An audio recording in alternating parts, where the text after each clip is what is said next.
मित्र पीयूष जी, श्रीकांत जी, कल कांग्रेस पार्टी ने 132 साल का अपना इतिहास मनाया, स्थापना दिवस का। लेकिन उनके नेता और उनके प्रवक्ता आचरण बच्चों ऐसा करते हैं।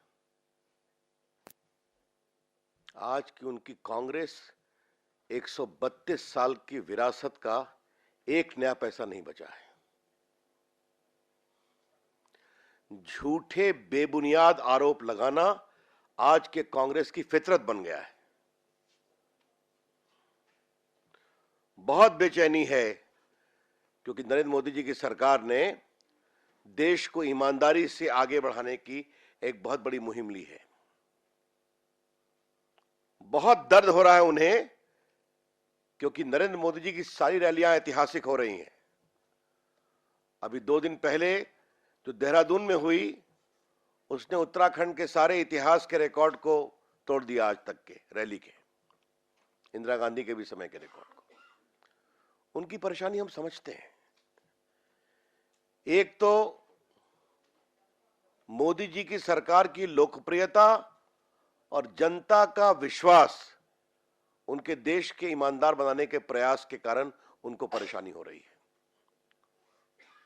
और दूसरी परेशानी हो रही है कि रोज नरेंद्र मोदी जी की सरकार काला धन पनपाने वाले, काले धन बढ़ाने वाले, भ्रष्टाचार करने वालों के खिलाफ सख्ती से कार्रवाई कर रही है।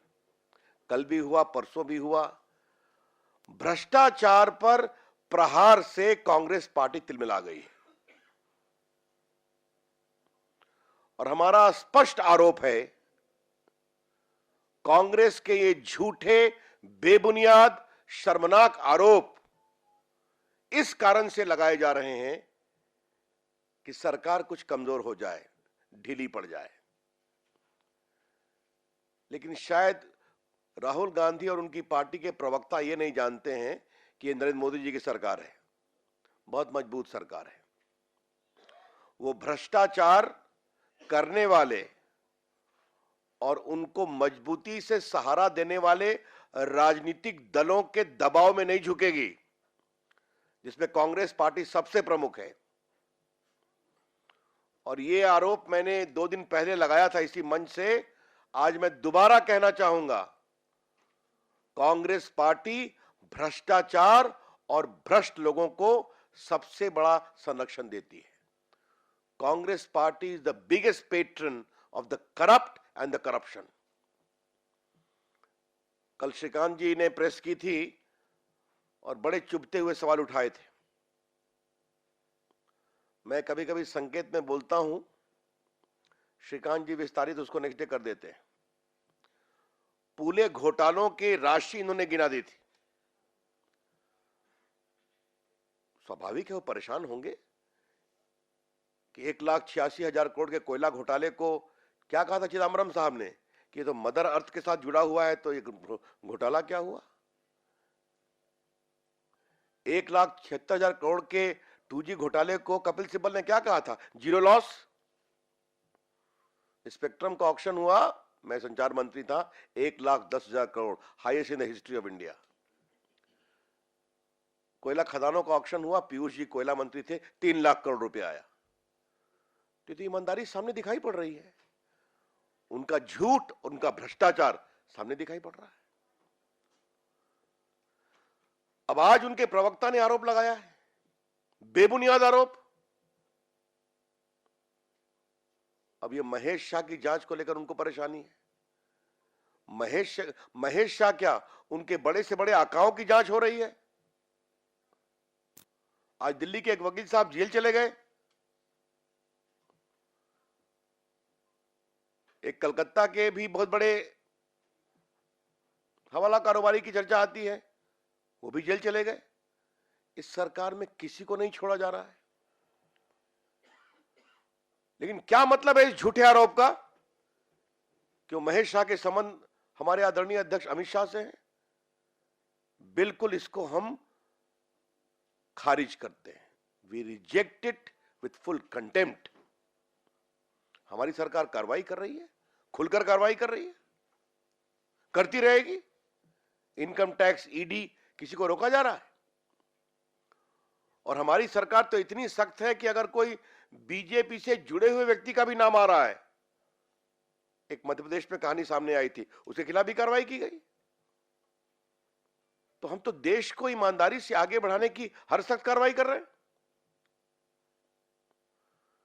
अब एक अहमदाबाद के कोऑपरेटिव बैंक की चर्चा की गई है, उसके 200 ब्रांचेस हैं।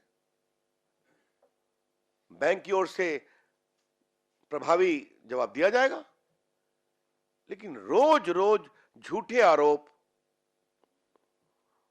अब कह दिया ये अमित शाह का बैंक है, इसका कोई मतलब है क्या? मैं कांग्रेस पार्टी की परेशानी समझता हूं। उनको हर माल अपना कहने की इतनी आदत लगी हुई है। कोयला घोटाला, कोयला हमको देने का अधिकार है चिट से, स्पेक्ट्रम हमको बांटने का अधिकार है, देवास अंतरिक्ष में स्पेक्ट्रम देने का अधिकार हमारा है। तो उनकी इतनी आदत खराब हो गई है कि उसी चश्मे से सब कुछ देखते हैं वो। ये समस्या है। हम एक बात स्पष्ट करना चाहेंगे, महेश शाह नामक व्यक्ति जिसके खिलाफ कार्रवाई चल रही है, उससे न हमारे प्रधानमंत्री का कोई संबंध है, न हमारे राष्ट्रीय अध्यक्ष अमित शाह जी का कोई संबंध है। कांग्रेस पार्टी के पास कोई प्रूफ है तो तरीके से बात करे, वरना बेबुनियाद आरोप लगाने पर जो कानून के अंतर्गत कार्रवाई होती है उसका भी विचार हम करेंगे। रोज झूठे आरोप, रोज झूठे आरोप। लेकिन इन झूठे आरोपों से न तो हम कोई विचलित होने वाले हैं, न कोई हम परेशान होने वाले हैं। और कांग्रेस पार्टी अगर यह समझती है कि हमारे प्रधानमंत्री और हमारे राष्ट्रीय अध्यक्ष के खिलाफ इस तरह से बेबुनियाद आरोप लगवाकर आप कांग्रेस समर्थित कारोबारियों के खिलाफ कार्रवाई को धीमा कराएंगे, तो कांग्रेस पार्टी की मूर्खता है। मुझे मालूम है कि भ्रष्ट कारोबारी, देश को लूटने वाले, देश को परेशान करने वाले, कांग्रेस की छत्र छाया में परमिट, कोटा, कोयले की खदान, स्पेक्ट्रम पाने वाले आजकल परेशान हैं। तो वो कांग्रेस के पास जाके रोते हैं, तो कभी उनके नेता आरोप लगाते हैं और कभी उनके प्रवक्ता आरोप लगाते हैं, ताकि किसी प्रकार से भ्रष्ट लोगों का दर्द कम हो, कार्रवाई कम हो। ऐसा कुछ नहीं होने वाला है। हां, एक बात जरूर है कि जो कांग्रेस का हाल है,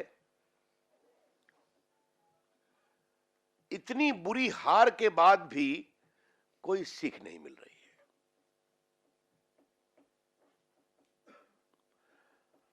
हर आदमी सीखने की कोशिश करता है कि हमारी बात नहीं।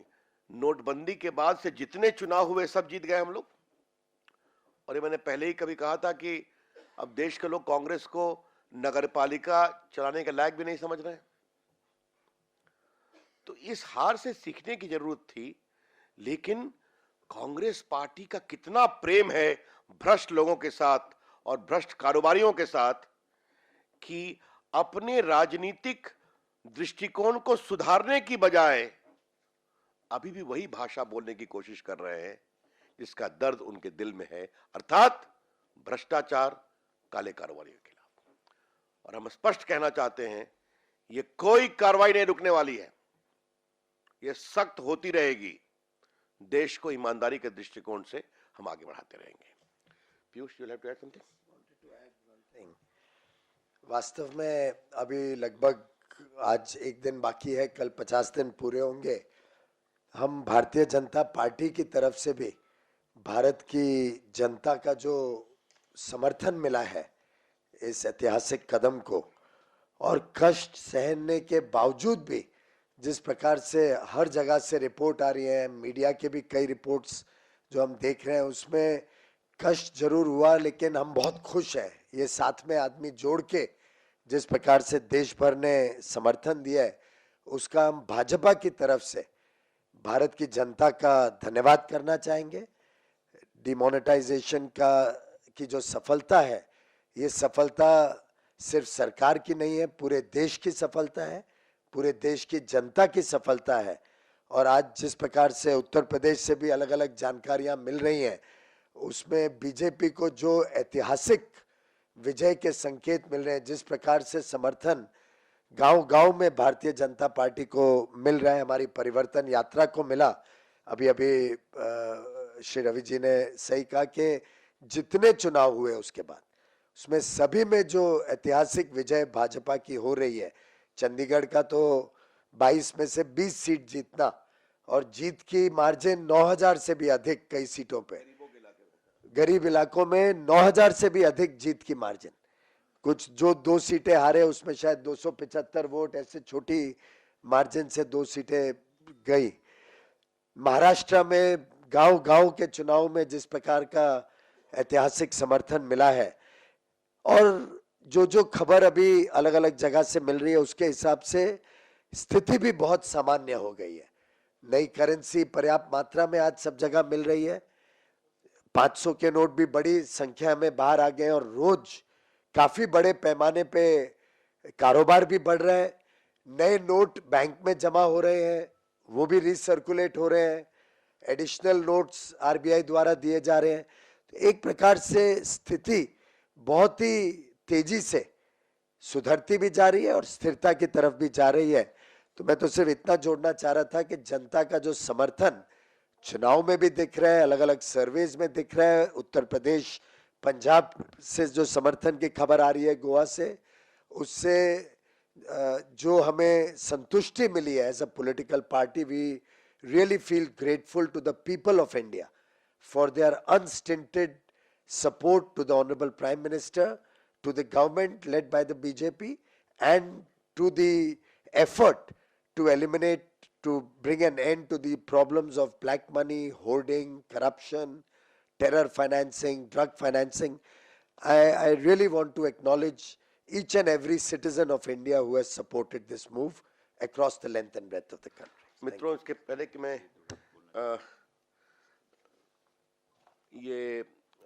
मैं एज एन आईटी मिनिस्टर इस पूरे को क्योंकि मैं ट्रैक करता हूं, तो उसकी चर्चा कुछ की है। यहाँ अपने पत्रकार मित्रों को 2 विषय खाली बताना है कि जो हमारे डिजिटल मोड ऑफ पेमेंट है, उसमें आपके मोबाइल वॉलेट है, जो यूपीआई है या रुपे कार्ड है या आधार इनेबल पेमेंट है, इन सबों में 8 नवंबर के बाद से 300 से लेकर 1500% की वृद्धि हुई है। ये एवरेज है। अब उसकी डिटेल्स देके मैं आपको अभी नहीं समझता, क्योंकि मेन फोकस दूसरा है। और दूसरा, देश कैसे बदल रहा है। हमारे 2 लाख कॉमन सर्विस सेंटर्स हैं, जिनको मैं डिजिटल इंडिया का गांव में सैनिक कहता हूं। वो आधार कार्ड बनाते हैं, पैन कार्ड बनाते हैं, रेलवे का टिकट कुछ लोग बुक कराते हैं और बाकी ई सर्विसेज देते हैं। उसमें दलित महिलाएं हैं, एंटरप्रेन्योर हैं। कश्मीर में 700 कॉमन सर्विस सेंटर के लोग आए थे, दिल्ली में उनका कॉन्फ्रेंस किया था। उनको 80 लाख लोगों को डिजिटली ट्रेन करना था जनवरी तक में। और मेरे पास वो हमारे पास वेबसाइट पर है, अभी आने के पहले देखा है, अभी वो 1,15,00,000 लोगों को डिजिटली ट्रेन कर चुके हैं। संख्या 80 लाख की थी, लेकिन 20 दिन में 1,15,00,000। दुकानदार 25 लाख कर रहे हैं, वो भी 3.5 लाख डिजिटली ट्रेंड हो गए।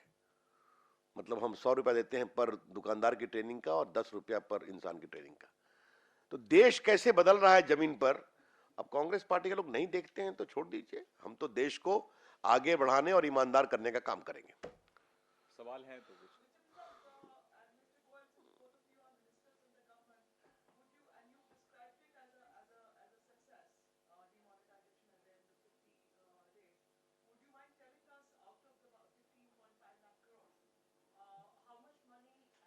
The Reserve Bank only can give that data.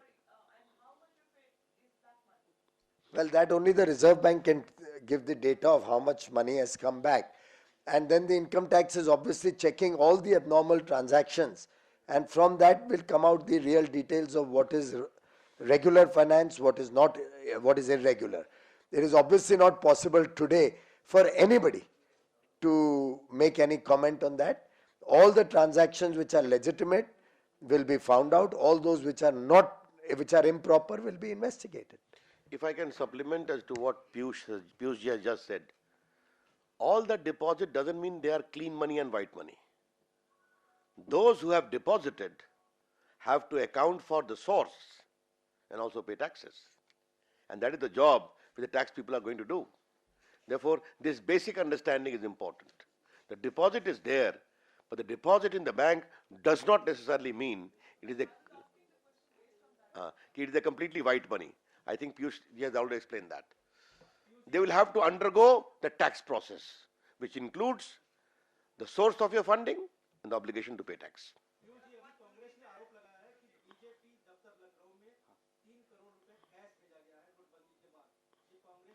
एकदम बेबुनियाद और झूठा आरोप है. उनको प्रूव करना पड़ेगा कि नोटबंदी के बाद ऐसी कोई सिलसिला हुआ है, और नहीं तो मेरे ख्याल से we will have to examine legal options कि वो कुछ भी बेबुनियाद आरोप रोज लगाएं. ये hit and run tactic also demonstrates कि वो एकदम ही बौखला गई है पार्टी, उनके प्रवक्ता बौखला गए. ये हिट एंड रन टैक्टिक से कोई जनता आज के दिन प्रभावित नहीं होती है. एक मिनट. इन सवालों के आलोक में मुझे आज एक सवाल सोनिया गांधी से पूछना है. कांग्रेस पार्टी तो हमसे बहुत पूछ रही है. सोनिया जी अभी तो कांग्रेस पार्टी के आप राष्ट्रीय अध्यक्ष है ना, ये तो मानते हैं. तो ये आपके सुपुत्र जिस तरह की बचकानी हरकतें कर रहे हैं और उनके इशारे पर उनके प्रवक्ता उससे अधिक बचकानी हरकतें कर रहे हैं, ये आपकी सहमति से हो रहा है, ये हम देश जानना चाहता है.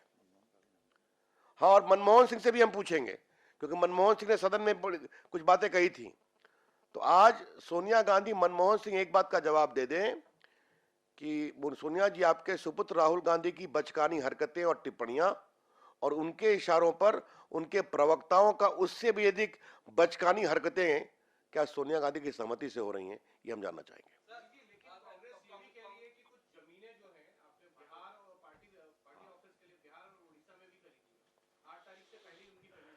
आपकी सबकी जानकारी के लिए मैं वैसे पहले इस पे बहुत विस्तार से बोल चुका हूं, पर शायद आपने मिस किया होगा. कांग्रेस ने तो सभी कुछ मिस किया, वो तो शायद हर एक चीज मिस करते करते आज वो हालत हो गई है, वो सब जनता के सामने है. लेकिन 5 अप्रैल 2015, 5 अप्रैल 2015 भारतीय जनता पार्टी की राष्ट्रीय कार्यकारिणी में यह निर्णय हुआ कि आज जब हम विश्व की सबसे बड़ी पार्टी बन चुके हैं तो अपनी पार्टी का विस्तार होना चाहिए. देश भर में हर जिला में भारतीय जनता पार्टी का कार्यालय खुले, और उसके लिए 5 जुलाई 2015 को सार्वजनिक घोषणा भी हो गई थी. और उसके तहत तभी से लेके लगातार हम देश भर में जहां जहां भाजपा का ऑफिस नहीं था वहां पे भाजपा का ऑफिस बने.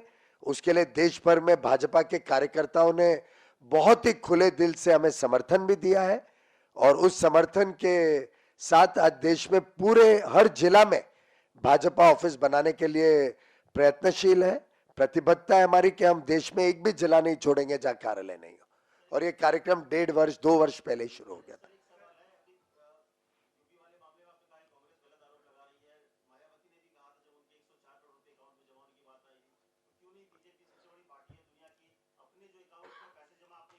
ये हमारी एक पार्टी है जो ये सवाल आपने हमसे पूछा था ना, उसका जवाब हमने दिया था ना. क्या हमारा उनका जवाब डिफरेंट होगा? एक मिनट. हमने क्या कहा था? हमारी पार्टी इनकम टैक्स को अकाउंट देती है.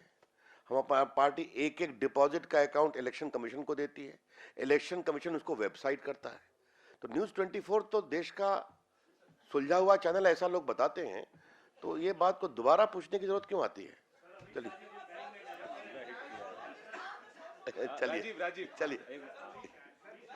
एक मिनट. अभी तो जवाब दिया उन्होंने. वो बिल्कुल बेबुनियाद है. मैंने बताया उस बैंक के 200 ब्रांचेस, गुजरात में उस बैंक के 200 ब्रांचेस हैं. तो झूठे बेबुनियाद आरोप लगाना, बैंक की ओर से विस्तार से जवाब दिया जाएगा. और सीधी सी बात है, जब हमने बताया कि टैक्स डिपार्टमेंट है या बाकी सिस्टम है, तो सभी बैंकों की जांच करते हैं वो तो. एक मिनट. हाँ, राजीव ले लेते हैं फिर आपको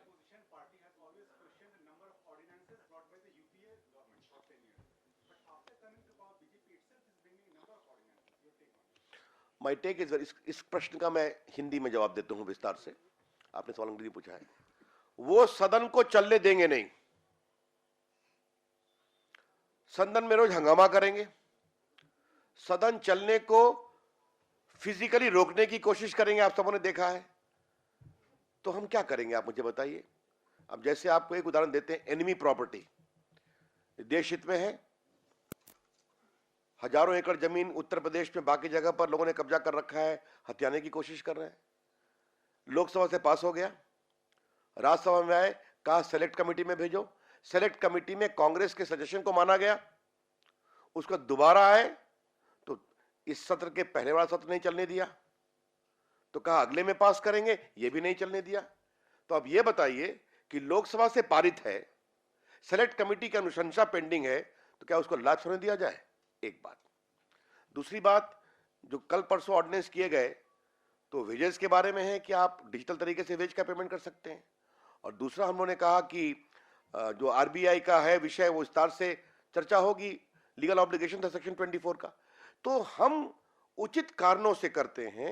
हां, कुछ को जो रिवाइव करना पड़ा क्योंकि कांग्रेस पार्टी और विपक्ष ने सदन को चलने नहीं दिया था।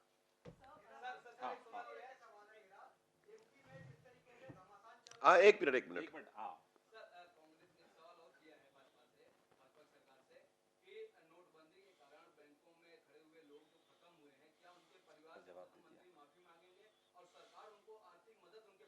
देखिए, पहले एक बात आप जान लीजिए, हम लोगों ने बार बार कहा है, कल श्रीकांत जी से आपने सवाल पूछा था, उन्होंने बड़ा ही अच्छा जवाब दिया है।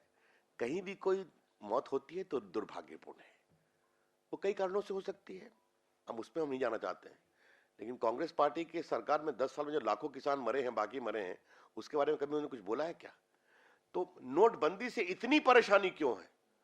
उसी लाइन में लगे हुए लोगों से टीवी लगा के लोगों ने पूछा और लोगों ने कहा नहीं, हमें कठिनाई है लेकिन मोदी जी देश के लिए अच्छा काम कर रहे हैं।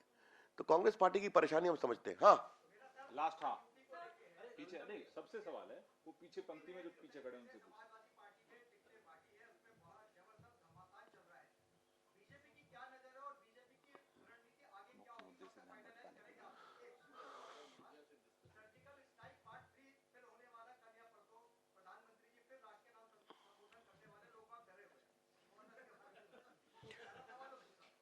प्रधानमंत्री के सर्जिकल स्ट्राइक से दो लोग डरते हैं, एक जो सरहद के पार है और दूसरे जो भ्रष्ट और काला धन का कारोबार करते हैं। एक मिनट, तो उसकी प्रतीक्षा करिए।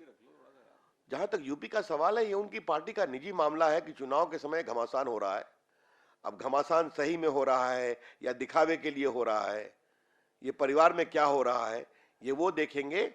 जनता ये सब देखती है और वो जानती है कि अभी तक उत्तर प्रदेश की राजनीति, मैं एक तुलना कर रहा हूं, इसको अन्यथा मत दिया जाए, मैं खेल का बहुत प्रेमी हूं, ईस्ट बंगाल और मोहन बगान यही चलता रहा है। अब वहां की जनता इन दोनों से ऊपर उठकर विकास की बात सोचेगी और भाजपा के पक्ष में सोचेगी। हाँ,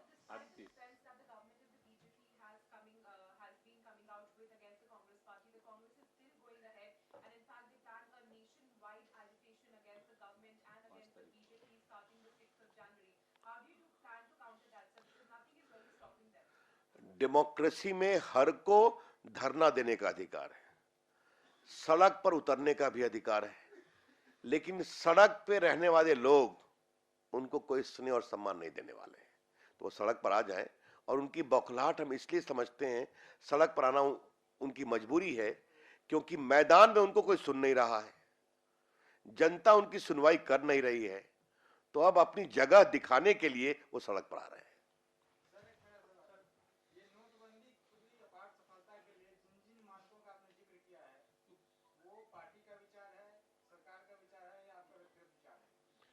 आप देश के बहुत ही गुणी पत्रकार हैं।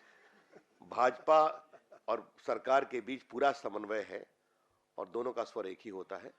भाजपा नरेंद्र मोदी जी और उनके सरकार के साथ पूरी ईमानदारी से और संकल्प के साथ खड़ी है। That's all. ये तो आखिरी सवाल होगा ना।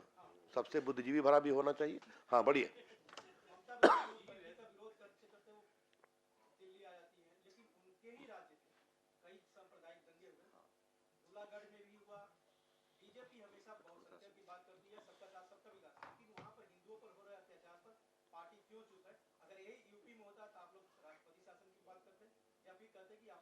देखिए, पहली बात तो हम हावड़ा के पास हुए जो सांप्रदायिक दंगे हैं उसके लिए जो मीडिया ने हिम्मत दिखाई है उसके लिए आपका अभिनंदन करना चाहते हैं। 2-3 मीडिया ने बहुत विस्तार से दिखाया, हमने देखा भी है। हम इसका पूरा विरोध कर रहे हैं। ये तुष्टीकरण की राजनीति की पराकाष्ठा है कि चाहे वो हिंदू हो मुसलमान हो, घर जलते रहे और वहां पुलिस ने कोई कार्रवाई नहीं की। और आज भी वो न्याय की गुहार कर रहे हैं। इससे बड़ी शर्म की बात हो नहीं सकती कि कलकत्ता से मात्र 30 किलोमीटर दूर, 35 किलोमीटर दूर इतना बड़ा एक प्रकार से नरसंहार की कोशिश की जा रही है और पुलिस ने कार्रवाई नहीं की, लोग मारे गए, घर जला दिए गए। ये तुष्टीकरण की पराकाष्ठा है। पार्टी तो पूरे प्रभावी रूप से बात करती है, लेकिन पार्टी आज एक बात जरूर उठाना चाहेगी। गुजरात के प्रकरण पर 2002 से रोने वाले बुद्धिजीवी आज हावड़ा के इस गंभीर सांप्रदायिक दंगे पर खामोश क्यों हैं? और इंटॉलरेंट इंडिया की बात करने वाले बुद्धिजीवी कलकत्ता कब जा रहे हैं वहां के लोगों को आंसू पोंछने के लिए? ये भी हम उठाना चाहेंगे। धन्यवाद।